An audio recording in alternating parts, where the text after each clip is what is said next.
துவங்கதான் நபியுடைய வாழ்க்கையை நெருங்குவதற்காக, நபியை நெருங்குவதற்காக அந்த வழிகளை அல்லாஹ் தஆலா நமக்கு ஒன்றொன்றாக வெளிப்படுத்தி கொடுப்பார்.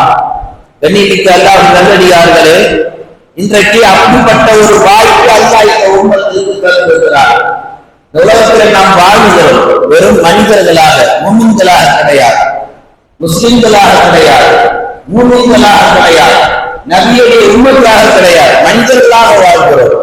குடும்பத்திற்கு தேவையான சம்பாத்தியத்தை சம்பாதித்து தருகிறோம், பிள்ளைகளுக்கு ஒரு தந்தையாக இருக்கிறோம், மனைவிக்கு ஒரு கணவனாக இருக்கிறோம், பெற்றோர்களுக்கு பிள்ளைகளாக இருக்கிறோம், உறவுகளுக்கு மத்தியிலே உறவுகளாக இருக்கிறோம். இப்படி எல்லா கதாபாத்திரத்திலும் நாம் மனிதர்களாகவே வாழ்கிறோம். நபிகள் நாயகம் வாழ்ந்தது போன்று நம் குடும்பத்தில் அல்லது நாம் வாழ்கிறோம் என்று கேட்டால் இல்லை என்றுதான் சொல்ல வேண்டும். அதற்கான வாசல்களை அல்லாஹ் திறந்து வைத்திருக்கிறார். எல்லா வாசல்களும் திறக்கப்பட்டிருக்கிறது. ஒரு முஸ்லிம் இந்த உலகத்தில் நபியை கொண்டு வாழ்வதற்கு தண்ணீர் குடிப்பதிலும் பெருமானாருடைய சுன்னத், ஆடை உடுத்துவதிலும் பெருமானாருடைய சுன்னத், உணவு உண்ணுவதிலும் பெருமானாருடைய சுன்னத், உறங்க செல்வதிலும் பெருமானாருடைய சுன்னத், இல்லற வாழ்க்கையிலும் பெருமானாருடைய சுன்னத்.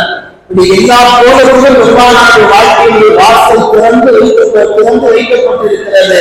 ஆனால் முஸ்லிம்கள் அந்த வாசல்களை மெனக்கெட்டு, இதற்காக வேண்டும் மெனக்கெட்டு அந்த வாசல்களை மூடிவிடுகிறார்கள் என்பதுதான் ஒரு வேதனைக்குரிய விஷயமாக இருக்கிறது.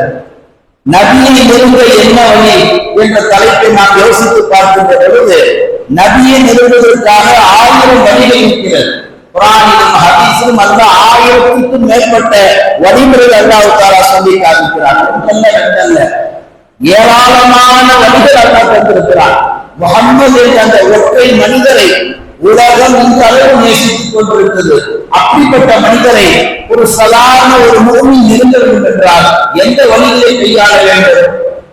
வெறுமனே ஒரு 7 விஷயத்தை நாம கையில் எடுத்தாலே போதும், நபிகள் நாயகத்தினுடைய நெருக்கம் நமக்கு கிடைத்துவிடும்.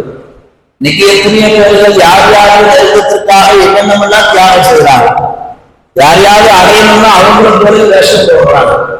யார் யாருக்கு பாராட்டுகளை வாங்கணும்னா அவங்களுக்கு அடிமையா கிடைக்கிறாங்க.